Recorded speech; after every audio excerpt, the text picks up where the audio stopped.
அசலானது ஸ்பெஷலானது குலாஸ் நாட்டு சர்க்கரை. ஹாலிடேஸ்னாலே அது நம்ம ஜிடி ஹாலிடேஸ் தான். South India's number 1 travel brand. Athisaya, அதிசயங்களின் ஆரம்பம். அதிசயா, அதிசயம் நடக்கும் நிச்சயமா.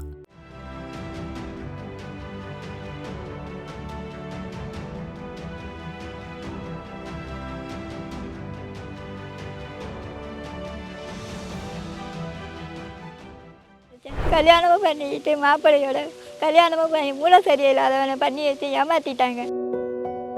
என்னை கல்யாணம் பண்ணி உடனே தாலி கட்டி என்னை அழைச்சிட்டு போயிட்டாங்க. ஊருக்கு மெட்ராஸுக்கு அழைச்சிட்டு வந்துட்டாங்க. அழைச்சிட்டு வந்து என்னை 3 வருஷமாக என்னை கொடுமை செஞ்சாங்க.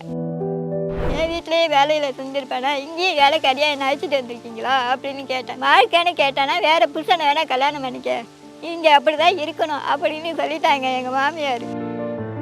எங்கள் அண்ணனுக்கெல்லாம் ஃபோன் பண்ணி மாதிரி நாங்கள் சந்தோஷமாக வச்சிட்ருக்கோம்ப்பா, இவங்க தான்ப்பா இந்த மாதிரி பண்ணுறா அப்படின்னு போய் சொல்லிட்டாங்க. ஏன்னா அவ்வளோ கொடுமைகள்லாம் செஞ்சாங்க. என்னை அடிப்பாங்க. ஒரு குடும்பத்தில் ஒரு மாற்றுத்திறனாளி பிறந்தாலே கஷ்டமாக இருக்குது. நாங்கள் பல 4 மாற்றுத்திறனாளிகளாக பிறந்துட்டோம். சித்தியும் வாய் பேச மாட்டாங்க, அம்மா வாய் பேச மாட்டாங்க. அம்மாவோட தங்கச்சிங்க மேரேஜ் ஆகலை, வீட்டோடையே நாங்கள் வாய் பேச மாட்டாங்கன்னு வீட்டோடையே இது பண்ணி வச்சுக்கிட்டோம். அன்றாட வாழ்க்கைக்கு எவ்வளோ பொதுமான இது வேணுமோ அதே எங்கள்கிட்ட இல்லை. இவங்க குடும்பத்துக்குன்னு இப்போதைக்கு மெயினாக இருக்கிற வருமானம் பார்த்திங்கன்னா இவர் தான். இவருக்கு கோயிலில் ஒரு அர்ச்சகர் உதவியாளர் வேலை நம்ம கலெக்டர்கிட்ட மனு கொடுத்து அவங்க மூலிமா ஹெல்ப் பண்ணி ஒரு வேலை கொடுத்தாங்க. இப்போ அவரோட வருமானம் மட்டும்தான் வச்சு ஏதோ பண்ணிகிட்ருக்கோம். அதுவுமே பத்தலைங்கபடிங்கிறாங்க.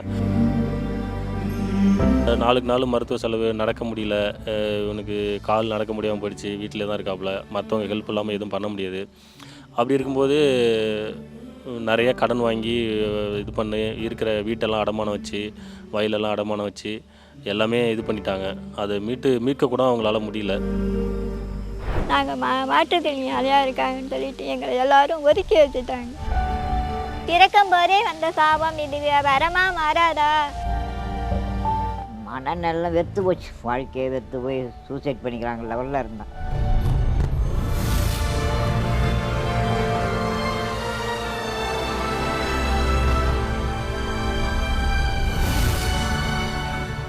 பேரு ரஜினி. மயிலாடுதுறை பக்கத்தில் நான் திருமணஞ்சேரி கிராமம். அங்கே நான் இப்போ 45 வருஷம் குடும்பத்தோட வாழ்ந்துட்டு இருக்கேன். அம்மா வாய் பேச மாட்டாங்க, அப்பா காலம் ஆகிட்டாங்க. ஏமாத்தி மூளை சரியில்லாத வரை கல்யாணம் பண்ணி வச்சுட்டாங்க. நான் ஒரு பிள்ளைய தத்தெடுத்தேன்.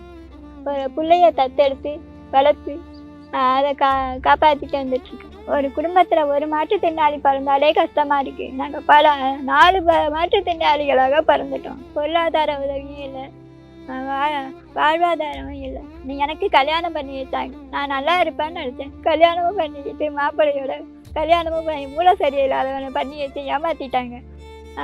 ரொம்ப நான் இங்கே கஷ்டப்பட்டேன், அங்கேயும் கஷ்டப்படுறேன். பின்னாடி ஆதரவு கொடுக்க யாரும் ஆதரவு. அப்பா அம்மா இறந்த பிறகு எங்கள் என்ன பாலாஜியை ரகுவை மரளி அண்ணா தான் பார்த்துக்கிட்டாரு. என்னை பொண்ணு கேட்க வந்தாங்க. அதுக்கப்புறம் நிச்சயதார்த்தமும் வச்சுட்டாங்க. நிச்சயதார்த்தம் வச்சு மாப்பிள்ளையை அப்படி யாரும் காட்டுவாங்கன்னு பார்த்தாங்க. அப்பயும் இவங்க காட்டவே இல்லை. மாப்பிள்ளையை காட்டாமல் நீங்கள் அழைச்சிட்டு வராமல் ஏமாற்றிட்டாங்க.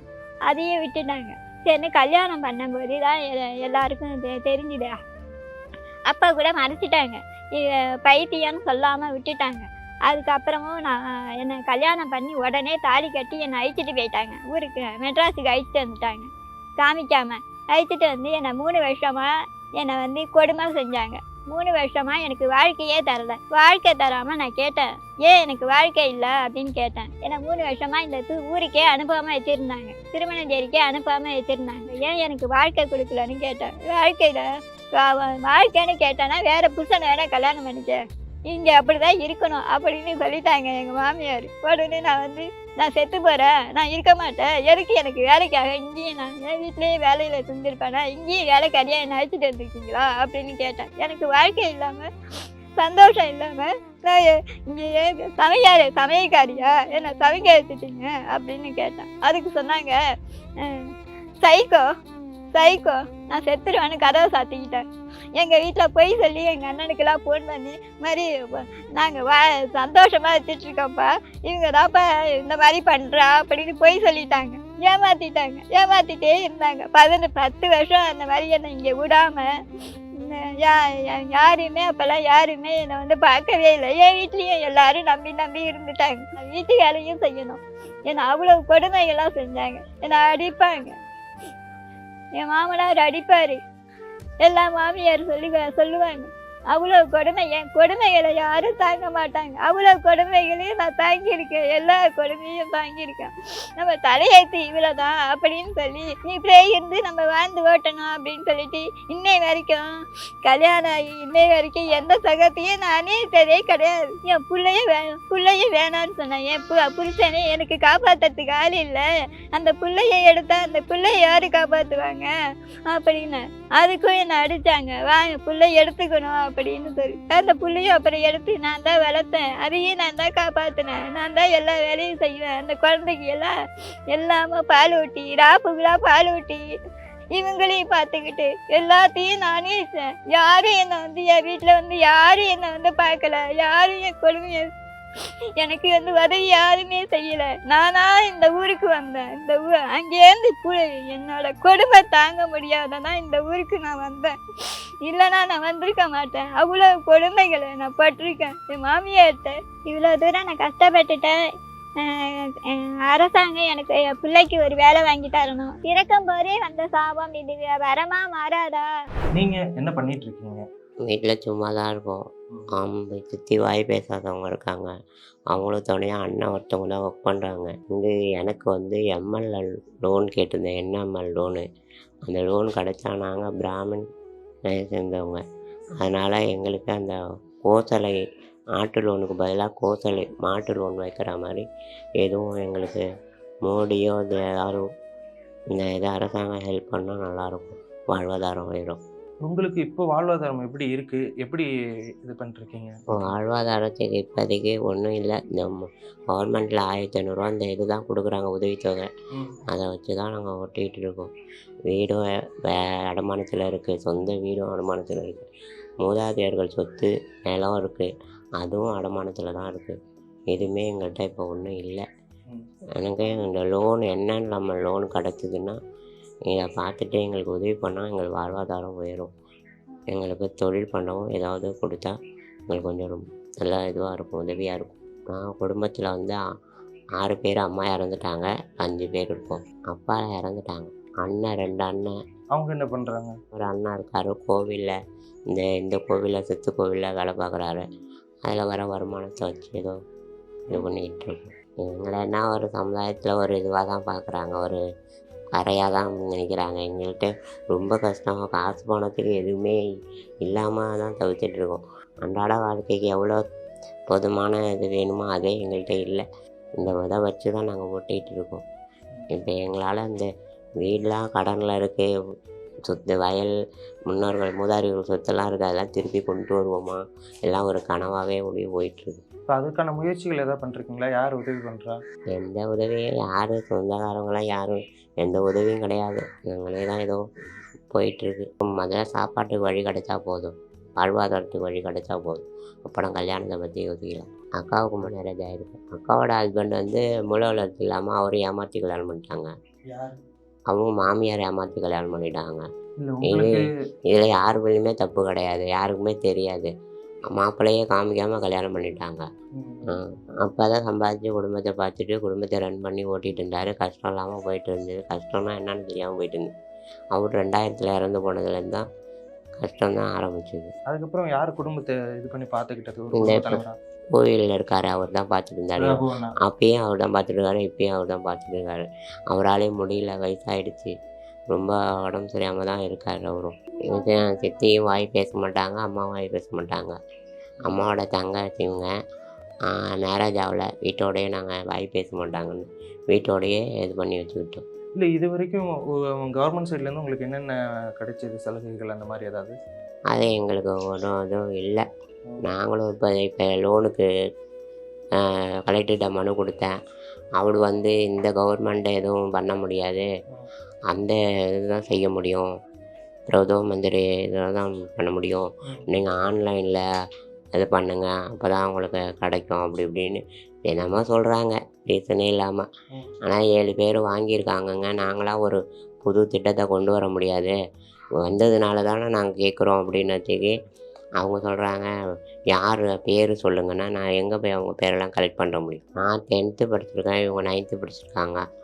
அண்ணனும் அவரும் 9th அவரும் 9th, 3 பேருமே 9th தான். பாலாஜி இவர் என்னோடய ஃப்ரெண்டு தான். அவர் சின்ன வயசுலேருந்து ஒன்றா தான் படித்தோம். அந்த இங்கே திருமணஞ்சேரியில் உள்ள ஸ்கூலில் சின்ன வயசுலேருந்து நான் அந்த பையனை தூக்கிட்டு போயிட்டு ஸ்கூலுக்குலாம் அழைச்சிட்டு வந்து விடுவேன். அப்போலேருந்து ஒரு 35-40 வருஷமாக நமக்கு பழக்கங்க. இவங்க அப்பா இருந்த வரைக்கும் இந்த ஃபேமிலி நல்லா தான் போயிட்டு இருந்துச்சு. இவங்க அப்பா கோயில் அர்ச்சகராக இருந்தார். எங்கள் லோக்கலில் சின்ன சின்ன கோயிலுக்கெலாம் போயிட்டு வருவார். அதை வச்சு இவர் காப்பாற்றிருந்தார். இவங்க அப்பா இறந்து போனார். அதுக்கப்புறம் இந்த ஃபேமிலியை பார்த்துக்கிறதுக்குன்னு யாருமே இல்லை. ரொம்ப கஷ்டப்படுறாங்க. என்ன ரீசன் கேட்டிங்கனாக்கா, இந்த ஃபேமிலியில் எல்லாருமே மாற்றுத்திறனாளி, உயரம் குறைவாக உள்ளவங்க. இவங்க அம்மாவுக்கும் வாய் பேச முடியாது, காது கேட்காது. இப்போ ரீசெண்டாக அவங்க அம்மாவும் இறந்து போயிட்டாங்க. அதுக்கப்புறம் இந்த ஃபேமிலியில் வருமானங்கிறதே இல்லாமல் போயிடுச்சுங்க. கொஞ்சம் கவர்மெண்ட்டில் இந்த ஓஏபி பணம் அது மாதிரி வர்றதை வச்சு தான் ஏதோ அன்னாடும் சாப்பிட்டுக்கிட்டு இருக்காங்க. அதுக்கப்புறம் பார்த்திங்கன்னா இவங்களோட மருத்துவ செலவுலாம் அதிகமாகிடுச்சு. நாளுக்கு நாள் மருத்துவ செலவு, நடக்க முடியல, இவனுக்கு கால் நடக்க முடியாமல் போயிடுச்சு, வீட்டில் தான் இருக்காப்புல, மற்றவங்க ஹெல்ப் இல்லாமல் எதுவும் பண்ண முடியாது. அப்படி இருக்கும்போது நிறைய கடன் வாங்கி இது பண்ணி இருக்கிற வீட்டெல்லாம் அடமானம் வச்சு, வயலெல்லாம் அடமானம் வச்சு எல்லாமே இது பண்ணிட்டாங்க. அதை மீட்கக்கூட அவங்களால முடியல. எல்லாமே எந்த ஒரு ஹெல்ப் இல்லாமல் கஷ்டப்படுறாங்க. சரி, இந்த காலகட்டத்தில் அவங்க அக்காவுக்கு கல்யாணம் பண்ண வச்சும் லைஃப் மாறும்னு சொல்லிட்டு அவங்க அக்காவுக்கு மேரேஜ் பண்ணி வச்சாங்கன்னு பார்த்தா, அவங்க அக்காவும் பார்த்திங்கன்னா ஒரு மனநலம் பாதிக்கப்பட்ட ஒரு மாற்றுத்திறனாளிக்கு தெரியாமல் மேரேஜ் பண்ணி வச்சுட்டாங்க. அதனால் அவங்க லைஃப்பும் கஷ்டப்பட்டு, அவங்களுக்கும் ரொம்ப வாழ்வாதாரமே இல்லாமல் ரொம்ப சிரமப்பட்டு அவங்களும் கஷ்டப்பட்டுட்டு இருக்காங்க. ஒரு வீட்டில் ஒரு மாற்றுத்திறனாளி வச்சே நம்மளால் சமாளிக்க முடியல. இவங்க வீட்டில் பார்த்திங்கன்னா எல்லாருமே மாற்றுத்திறனாளி 5 பேருமே மாற்றுத்திறனாளியாக இருக்காங்க. ஹெல்ப்னு பார்க்குறாங்க, வெளியிலேருந்து பார்க்கும்போது ஒரு அனுதாபப்படுறாங்களோ ஒழிஞ்சு அதுக்கப்புறம் போனதுக்கப்புறம் அதை மறந்துடுறாங்க. அதுக்கப்புறம் பழைய மாதிரி இவங்க கஷ்டப்பட்டு தான் இருக்காங்க. எங்களால் முடிஞ்சு, நானும் சின்ன வயசுலேருந்து பார்த்துருக்கேன், அப்பப்போ முடிஞ்சு ஏதாவது ஹெல்ப் பண்ணிட்டு தான் இருக்கோம்.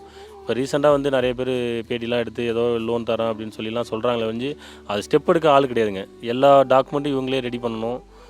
மற்ற ப்ராப்பர்ட்டிஸ்லாம் ரெடி பண்ணி கொண்டு போய் கொடுக்குறதுக்கோ, அதுக்கு இன்வெஸ்ட்மெண்ட் பண்ணுறதுக்கோ, இல்லை ஒரு கடை வைக்கணுனாலே அதுக்கு அட்வான்ஸ் பண்ணி அது வாடகை கொடுக்கணுன்னாவே முடியாத காரியமாக இருக்குது.